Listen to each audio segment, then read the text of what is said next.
আওয়ামী লীগ ওয়ালারা ডাকলে বিএনপি যাবে? বলে বিএনপি ওয়ালারা সমাবেশ দিলে আওয়ামী লীগ যাবে? হুজুরদের মাথায় কিছু নাই। অনেকে বলে না, যে বলে তার মাথায় কত কিছু আছে। মনে করেন ডেইলি গাঞ্জা খায়, বিড়ি টানে, চেহারাটা ভাল্লুকের মতো, চুলগুলো উল্লুকের মতো, পশ্চিম চিনে না, আউজুবিল্লাহ পারে না, IA pass, BA pass, MA pass, আসসালামু আলাইকুম শব্দটাও শুদ্ধ করে পারে না। কত বড় বেহায়া বেলাজা। হে যদি কয় আমরা বোকা। ব্যাং ব্যাং আছে না, ভাউয়া ব্যাং, বৃষ্টির মধ্যে জিকির করে। এই ব্যাং একদিন হাতি সামনে দিয়ে যায়, হাতিরে ঠাস করে একটা লাথি মারে। কে? এদুরা ব্যাং একটা পাড়া দিলে উপায় আছে, হাতির গায়ে লাথি মারে। তো পাওয়ার কেন? তো খুইজা টুইজা দেখে যে ব্যাঙের পাছার ভিতরে আইয়ুব খানের একটা পয়সা লাগানো। কিছু চালাক বাঙালি কইবে এটা কোরআন শরীফের কত নাম্বার আয়াতের তাফসীর।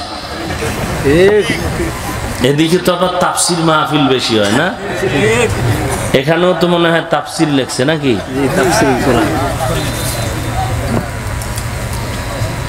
হায় হায় হায়,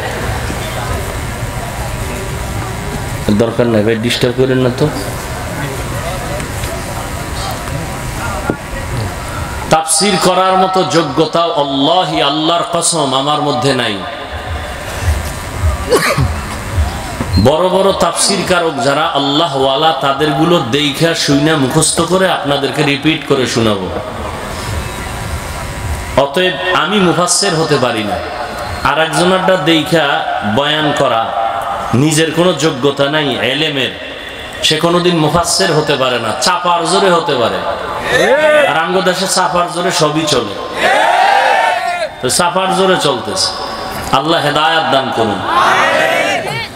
আর মুফাসসির লিখতে 1000 ভিজিটিং কার্ডে মুফাসসির লিখতে কত দূরার কালি যায়।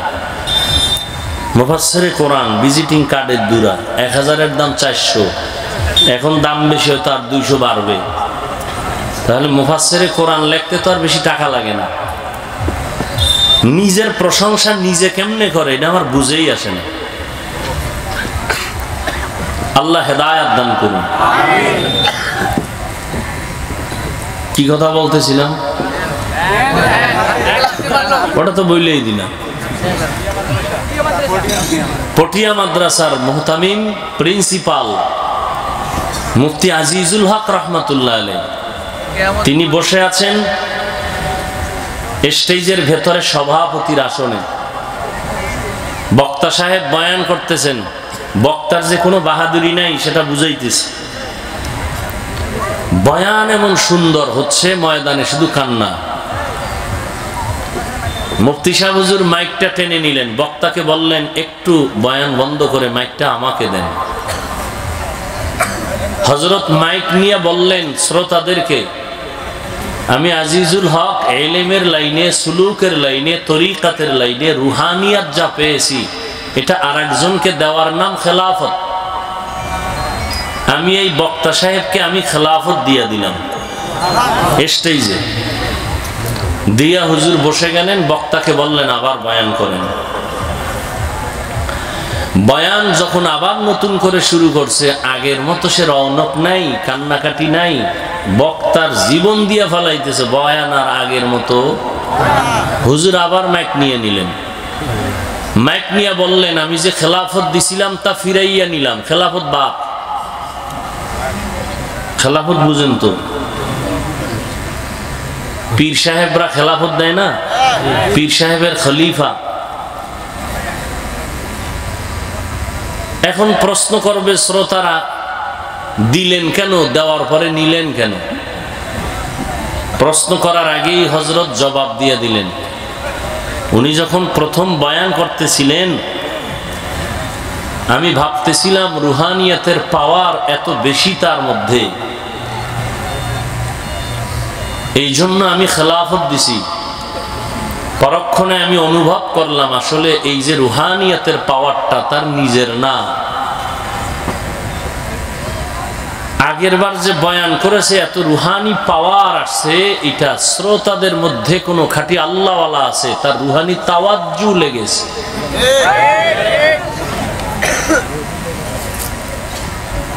বক্তার কোনো ক্রেডিট নাই। যদি বক্তা আল্লাহর মুখী হইয়া ইখলাস নিয়ে বসে আর শ্রোতাদের দিলের আকর্ষণ থাকে, মহব্বত থাকে, এর উপরে নির্ভর করে বয়ান হয়। বহু আগে দিনাজপুরে আসছিলাম এক জায়গায়, 2 ঘন্টা বয়ান করার পর একটা স্লিপ দিছে মুসা নবীর ঘটনা বলার জন্য। এই এলাকায় তো আইছে। বয়ান করলাম বাংলা ভাই আর শায়েখ আব্দুর রহমান এই বোমাবাজদের বিরুদ্ধে। পরের দিন চলে গেলাম ঢাকায়, টেলিফোন করলো একজনে, হুজুর আপনি কি দেশে ইসলাম চান না? আমি বাসায় ঢুকতেছি ঠিক এই টাইমে আমি বললাম ইসলাম চাই, ওয়াল্লাহি আল্লাহর কসম বোমাবাজি চাই না।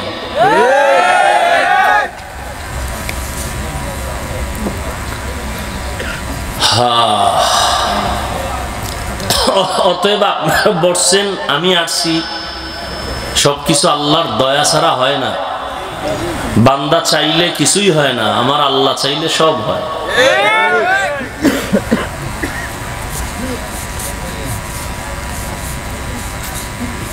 তো হাদিসের তরজমা করতেছিলাম, নবী বলেন সব উম্মত জান্নাতে যাবে, যারা মুহাম্মদ নবী শ্রেষ্ঠ নবীকে মানে না তারা যাবে না। সাহাবায়ে কেরাম প্রশ্ন করলেন, ইয়া রাসূলুল্লাহ আপনাকে মানে না, অস্বীকার করে, তারা কারা? এই পয়েন্টটা আপনারা একটু খেয়াল করবেন এবং আমাকে প্রশ্ন করলে জবাব দিতে হবে আপনি নিজের থেকে। আবার বলছি, নবী বললেন সাহাবায়ে কেরামদেরকে সব উম্মত জান্নাতে যাবে, যারা আমি মুহাম্মদকে মানে না তারা যাবে না। সাহাবায়ে কেরামদের প্রশ্ন, নবী আপনাকে মানে না, তারা কারা? এই পয়েন্টটা খেয়াল করেন। নবীজি বললেন যারা আমার অনুসরণ করে, অনুকরণ করে তারা জান্নাতি। প্রশ্ন কি করছে কারা জান্নাতি, তা এটা চাই জিজ্ঞাসা করছে। প্রশ্ন ছিল আপনাকে মানে না তারা কারা? নবীজি বললেন যারা আমার অনুসরণ করে, অনুকরণ করে তারা জান্নাতি। এবার আপনারা জবাব দিবেন জ্ঞান খাটাইয়া। নবীকে কে মানে? সাহাবাদের প্রশ্ন। নবী জবাব দিলেন যে আমার অনুসরণ করে, অনুকরণ করে তারা জান্নাতি, তার মানে তারা নবীকে মানে। বিপরীত কথা কি হবে? এখনো বুঝেন নাই? যারা নবীজির অনুসরণ করে, অনুকরণ করে তারা জান্নাতে যাবে, নবীকে মানে, এই জন্যই তো। তাহলে নবীকে কে মানে? যারা নবীর অনুসরণ, অনুকরণ করে। তো বিপরীত কথা কি দাঁড়াবে? যারা অনুসরণ করে না তারা নবী, কিন্তু নবী এ কথা বলেন নাই। আবারও খেয়াল করেন, যদি কথাটা বুঝতে পারেন তাহলে বহু ভেজালের সমাধান পেয়ে যাবেন। আমরা একটু নামাজ পড়নেওয়ালা ভাব নিয়ে চলি, বেনামাজিরে দেখলে সি সি করি, খুব ভাব আমার এবাদতে। কি এবাদতের ভাব দেখাই না আমরা? হাজি সাহেবের ভাব, পাগড়িওয়ালার ভাব, খুব ভাব দেখাই। ভাব দেখানোর নাম কিবির, অহংকার। হালাল না হারাম? আপনি বুকে হাত বেঁধে নামাজ পড়েন, আমি নাভির নিচে হাত বেঁধে নামাজ পড়ি। আপনি জোরে আমিন বলেন, আমি আস্তে আমিন বলি। আপনি তারাবি 8 রাকাত পড়েছেন, আমরা 20 রাকাত পড়েছি। আপনার কাছে দলিল আছে, আমাদের কাছেও বলেন বলেন।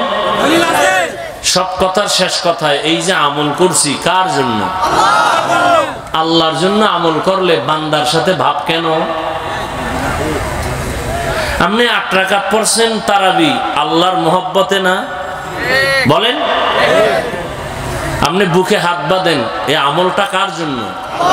তো আমাদের সাথে ভাব দেখান কেন?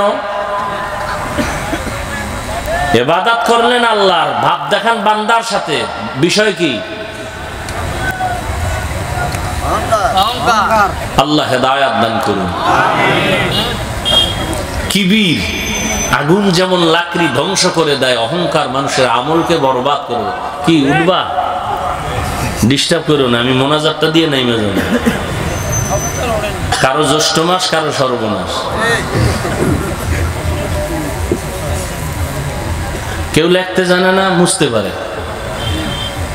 ওই যে বললাম, সালামটা দিতে পারে না, আইএ পাস বিএ পাস, হে কয় হুজুরেরা ভালো না, ইমাম সাহেব ভালো না।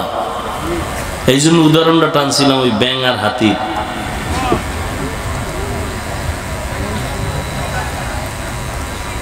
নিজে আউযুবিল্লাহ পারে না, সালাম দিতে পারে না, হে ইমামের ভুল ধরে বয়ে বয়ে।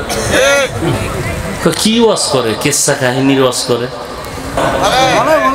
ও ভাই, তুমি জানো পৃথিবীতে শ্রেষ্ঠ কিচ্ছা কাহিনীর কিতাবের নাম কোরআন শরীফ? তুমি জানো?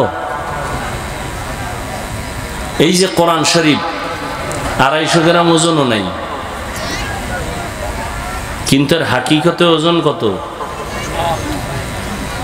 খবর আছে?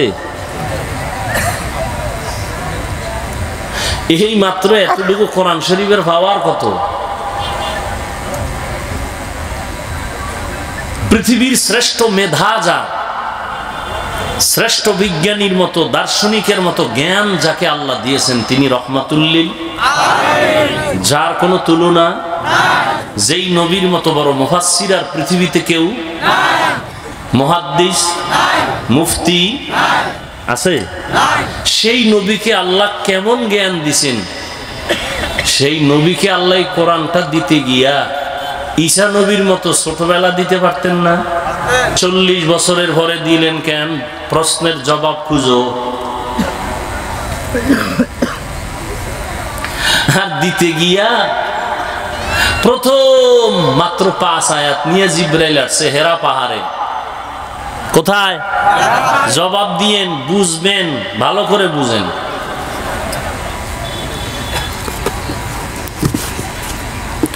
হেরা পাহাড়ে নবী জিবরাইল আসছে কোরআন নিয়া। নবীজি দীর্ঘ 40 বছর কালেমার কথা বলে না, নামাজের কথা বলে না, রোজার কথা বলে না, কোনো কাজ নেই। কি করে নবী দীর্ঘ 40 বছর? তো হায়াতটা কম না, বুঝটা কম না। নবী বাইতুল্লাহর অদূরে ওই হেরা পাহাড়ের চূড়ায় উঠে আল্লাহর ধ্যানে সময় কাটাতেন। ওলামায়ে কেরাম ভুল হইলে এক্ষণ বলে দিবেন, কানে ধইরা সবার সামনে তওবা করব। আপনাদের উপরে আমি দায়িত্ব দিয়ে দিলাম। বিশেষ করে এখানে হিলি মাদ্রাসার হযরত বসে আছেন, আরো ওলামায়ে কেরাম আছেন, খুব খেয়াল করেন কথাগুলো। নবীজি দীর্ঘ 40 বছর পরে কোরআন পাইলেন। প্রশ্ন, 40-এর পরে নবীকে কোরআন দিলেন কেন? নাম্বার 2, এই 40 বছর নবী কি করছেন? বাইতুল্লাহ ছেড়ে কোথায়? জবাব দেন। হেরা পাহাড়ে কি করতেন? সাধনা করতেন, ধ্যান করতেন, তাই তো? এবার আপনারা একটু বলেন তো, হেরা পাহাড়ের দাম বেশি না বাইতুল্লাহর দাম বেশি? যারা জানেন তারা বলবেন, যারা জানেন না শুধু শুধু জবান লড়াবেন না। কিছু মানুষ আছে না পারলেও হুদা বক বক করবো, মানে এর কথা কয়ে জিততে হবে।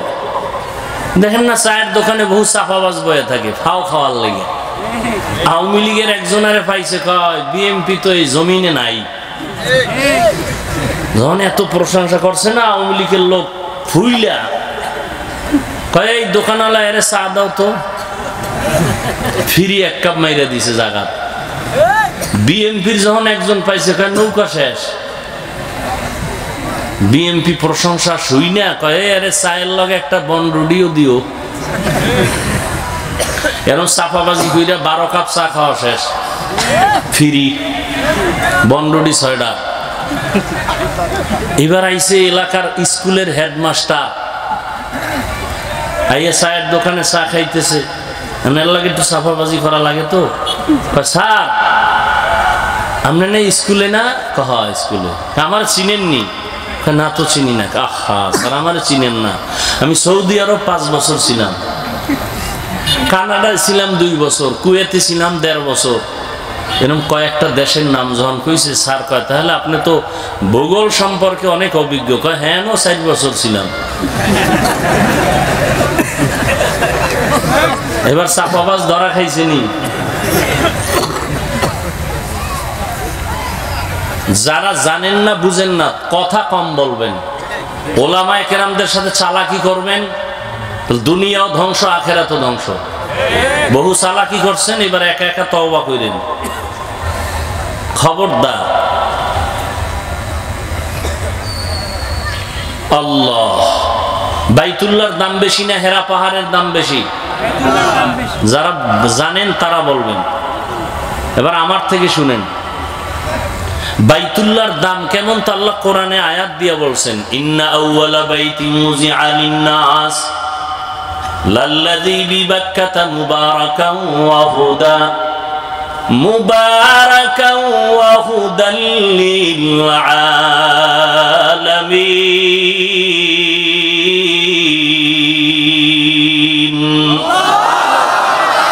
পৃথিবী নামক গ্রহ বানায় আল্লাহ একটা ঘর বানাইলেন, ইবাদতের ঘর, হেদায়েতের ঘর। জমিন বানায়া ঘর বানাইছেন, আর কিছু নাই।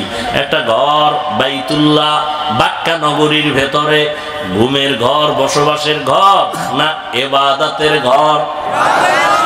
বসবাসের ঘর কেন বানান নাই? ইবাদতের ঘর কেন আল্লাহ বানাইছেন? এর একমাত্র কারণ, জমিনের চিফ গেস্ট হবে একমাত্র মানুষ। জিন এ জমিনের চিফ গেস্ট না, ফেরেশতারাও এ জমিনের বাসিন্দা না। একমাত্র চিফ গেস্ট হবে, প্রধান মেহমান হলো মানুষ। আর আল্লাহ মানুষ বসবাসের জন্য দুনিয়ায় পাঠাবেন না, আল্লাহ মানুষ বানাবেন তার ইবাদত করার জন্য। এ কারণে আল্লাহ ইবাদতের ঘর আগে বানায় রাখছেন। ওই ঘরটার দাম কত? কয় বান্দা চুপচাপ দাঁড়ায় দাঁড়ায় আল্লাহর ঘর দেখবা, কিছু বলবা না, শুধু তাকায় দেখবা এটা আমার আল্লাহর ঘর। অনবরত আমলনামায় সওয়াব লেখা হবে। সুবহানাল্লাহ। এ না কি ভাবলো বলে দিয়েছেন না? সুবহানাল্লাহ বলা যাবে না জোরে আমার, তাহলে সম্মান নিচু হয়ে যাবে। কি সুবহানাল্লাহ বললে লাভ না ক্ষতি? তো বলেন না কেন? আর কি সময় পাবেন না আমল করার? এই হাওয়া বাতাস খাইয়া তো জীবনটা কাটায় দিলেন। চেহারার চামড়া গুলো ভাঁজ হয়ে গেছে, এরপরও পশ্চিম চিনেন না। কত বড় চাপাবাজ আপনি, আবার বলেন আমার দিল পরিষ্কার। আল্লাহ হেদায়েত দান করুন। এত দামি একটা ঘর, এই ঘরের আঙ্গিনায় যদি 1 রাকাত নামাজ কেউ আদায় করে, 1 লক্ষ রাকাত নামাজের সওয়াব আল্লাহ দান করবেন। এত দামি ঘর, প্রশ্নটা মনে আসেনি কি? বাইতুল্লাহ দামি না হেরা পাহাড় দামি? কি বাইতুল্লাহ দামি? কিন্তু কঠিন প্রশ্ন, এই বাইতুল্লাহ ছেড়ে আমার নবী হেরা পাহাড়ে কেন যাইতেন? এই প্রশ্নের জবাব যদি আমার সোনার বাংলার টুপিওয়ালা মৌলবীরা জানতো, কোনদিন খাঁটি ওলি আউলিয়ার বিরোধিতা করত না। এই স্লোগান দিবেন না ভাই, আমি এটি পছন্দ করি না। স্লোগান দিবেন নাস্তিক বেঈমানের বিরুদ্ধে, স্লোগানের জায়গা আলাদা, চিৎকারের জায়গা আলাদা। এটা রাজনীতির মঞ্চ। রাজনীতির মঞ্চ যদি হইতো তাহলে দলমত নির্বিশেষে এখানে সবাই আসতো না। আওয়ামী লীগ ওয়ালারা ডাকলে বিএনপি যাবে? বলে বিএনপি ওয়ালারা সমাবেশ দিলে আওয়ামী লীগ যাবে? মসজিদে তাবলীগ ওয়ালারা ডাকতেছে, ওই লাইনের লোক ছাড়া বাইরের কেউ যায়? কিন্তু এখানে আওয়ামী লীগ আসছে, বিএনপি আসছে, গোষ্ঠী শুদ্ধ সব লাইনের মানুষ এখানে আছে না? যারা ফেসবুকে আলেমরে গালি দেয়, আমগো কাফের কয়, এরাও আইছে, তাই নাই? কারণ কি? বিএনপি ডাকলে সমাবেশে আওয়ামী লীগ যায় না, আওয়ামী লীগের সমাবেশে বিএনপি যায় না। আর এটা কেমন একটা প্যান্ডেল, সব লাইনের মানুষ এখানে এসে বসছে। আবার অন্য দলের কোনো সমাবেশে গেলে আগে গাড়ি লাগে ফ্রি, এখানে কোনো ফ্রি নাই। কেউ পায়ে হেঁটে আসছে, কেউ গাড়ি ভাড়া দিয়ে আসছে। ওখানে যাওয়ার পরে আবার বসার জন্য ভিআইপি চেয়ার, ফাঁকে ফাঁকে নাস্তা না হয় চেয়ারের বাড়ি। আবার ওই সমাবেশকে নিয়ন্ত্রণ করার জন্য কত পুলিশ লাগে, র্যাব লাগে, না পারলে শেষ পর্যন্ত কুত্তা রেডি। কারণ মানুষের উপরে কোনো বিশ্বাস নাই, বডিগার্ড বডির মধ্যে গুলি মারে, কুত্তা বেঈমানি করে না। কিন্তু এখানে কোনো গাড়ি ভাড়াও নাই, নাস্তা আসেনি, আছে? বরং আপনারা টাকা আরো দান করলেন, বসার জন্য ভিআইপি ব্যবস্থাপনা। খের দেখছেন কি ভিআইপি খের, তাও নাই। পাছার তলে কি জুতা। জিন্দগি মে বন্দগি তু কর নাহি, জিন্দগি মে বন্দগি তু কর নাহি, जिंदगी बे बंदगी शर्मिंदा है, जिंदगी बे बंदगी शर्मिंदा है। दुनिया में हो दुनिया का तलबगार न हो, बाजार से गुजर हो खरीदार न हो।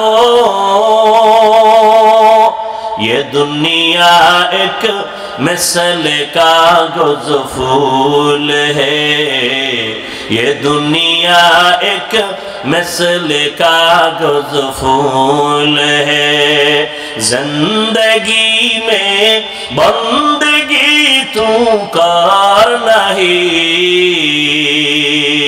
जिंदगी में बंदगी तू कर नहीं, जिंदगी में बंदगी शर्मिंदा है, जिंदगी में बंदगी शर्मिंदा है।